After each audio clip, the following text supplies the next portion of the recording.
Bueno, buenos días a todos, compatriotas, compañeros. Bueno, estimo que la mayor parte del país, o buena parte de la prensa por lo menos, está consciente de los pormenores de lo acontecido en Panamá el fin de semana pasado. Cualquier pregunta sobre eso, con mucho gusto, podré contestarla luego de mis palabras y las del compañero Fernando. Sí quiero decir que Puerto Rico hoy y el problema colonial de Puerto Rico está en la agenda de toda nuestra América.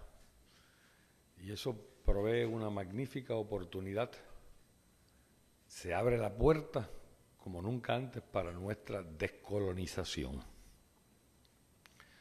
Hubo dos tópicos que no permitieron una declaración final allí en Panamá. Los dos tópicos fueron uno, el asunto de Venezuela, por razones evidentes que todos lo conocemos, y el otro tópico fue el problema colonial de Puerto Rico en el sentido de la participación de una representación del independentismo puertorriqueño permanentemente en las cumbres de las Américas.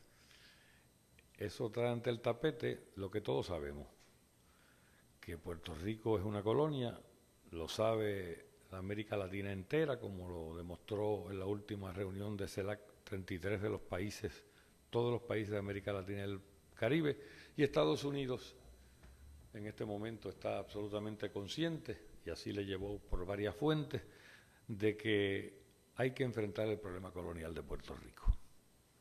La pregunta ahora que se nos presenta a nosotros, ¿qué vamos a hacer en Puerto Rico ante esta nueva realidad? Ante esta nueva correlación de fuerzas en el hemisferio, ante esta actitud de hablar asuntos que antes no se hablaban. Lo primero que quiero decir es que obviamente hay que hacer un llamado al gobernador de Puerto Rico para que recapacite, para que tan pronto termine este asunto importante de los nuevos impuestos del IVA o el IBU, cumpla con lo que fue la obligación programática del Partido Popular de enfrentar el asunto del estatus durante este cuatrenio. En cuanto a todas las otras fuerzas políticas del país que creen en la descolonización, como son muchos miembros de todos los partidos políticos y distintos sectores y grupos, yo me propongo en las próximas semanas y en los próximos meses reunirme con los que tengan a bien reunirse conmigo, a ver si podemos llegar a unos puntos de acuerdo para enfrentar el problema del colonialismo en Puerto Rico de una vez y por siempre. Creo que es el momento propicio más adecuado en la historia reciente, que lo demostró así la cumbre de Panamá, que el presidente de los Estados Unidos, por distintas fuentes, está consciente que esto está en la agenda de la América Latina y el Caribe y que hay que enfrentar el problema. Nunca antes habíamos visto una disposición tan grande en toda nuestra América para enfrentar el problema colonial de Puerto Rico. Así es que yo espero que el gobernador recapacite y que tan pronto pase este momento de los impuestos, el IVA y el IBU, se decida a encarar el asunto de Puerto Rico, del estatus de Puerto Rico durante el presente cuatrenio.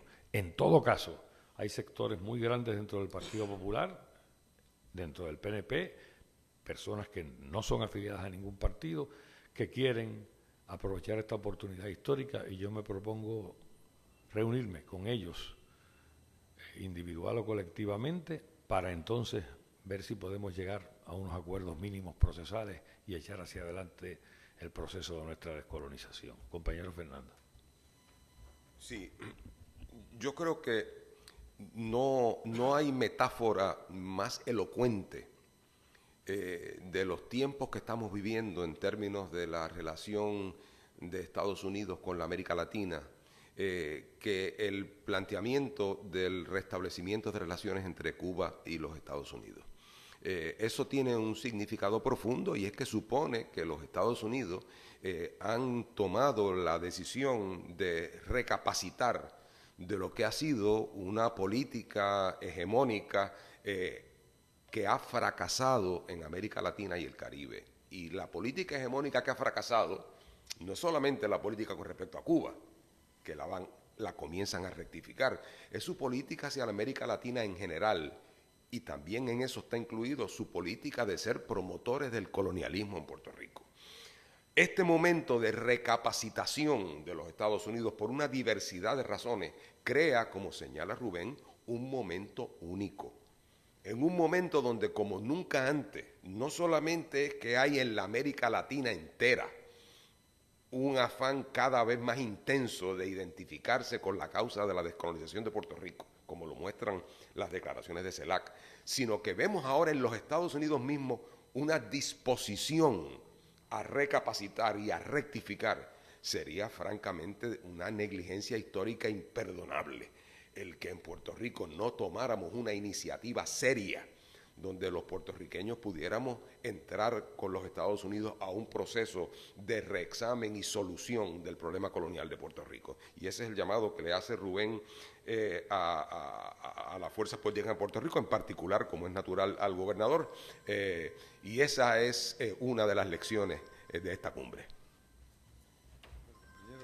Obviamente ustedes podrán tener interés no solamente en las ideas que nosotros hemos traído, sino en otros asuntos relacionados con la cumbre que tengan a bien preguntarme en este momento. Así que estamos, Fernando y yo, que estuvimos allí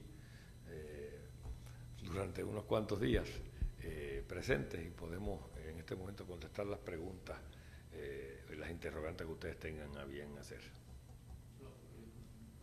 Por mucho tiempo se utilizó el argumento de la economía de Puerto Rico, la condición económica con relación a otros países como a favor de la relación con Estados Unidos, para quizá opacar un poco la falta de libertades políticas colectivas, ¿no? Pero la situación ha cambiado. ¿Cómo esta nueva condición de Puerto Rico en quiebra, a pesar de ser la misma con respecto a Estados Unidos políticamente, puede utilizarse de la misma manera que se utilizó la prosperidad, pues como argumento en contra de eso, de que ya no funciona? El estancamiento completo de la economía de Puerto Rico, ya por más de 8 años, obviamente es un factor esencial que hace imperativo la reconsideración de las relaciones políticas entre Estados Unidos y Puerto Rico.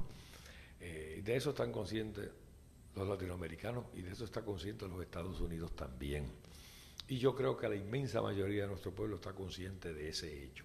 Por lo tanto, sería imperdonable que a la luz de esta nueva actitud entre Estados Unidos y la América Latina no se aprovechara la coyuntura en Puerto Rico y la urgencia, además de la teoría política de la libertad y la realidad de ausencia de poderes políticos y de libertades públicas de nuestro país, la necesidad de reevaluar las relaciones entre Estados Unidos y Puerto Rico para solventar, para resolver o ayudar a resolver el problema económico de Puerto Rico. Se hace más imperativo que nunca ese reexamen a la luz de la depresión económica que sufre Puerto Rico. Sí, muy brevemente, yo creo que es una pregunta clave, porque esto no es un problema subjetivo. De la misma naturaleza que los Estados Unidos reexamina su relación con Cuba al darse cuenta que su política de aislamiento a Cuba fracasó.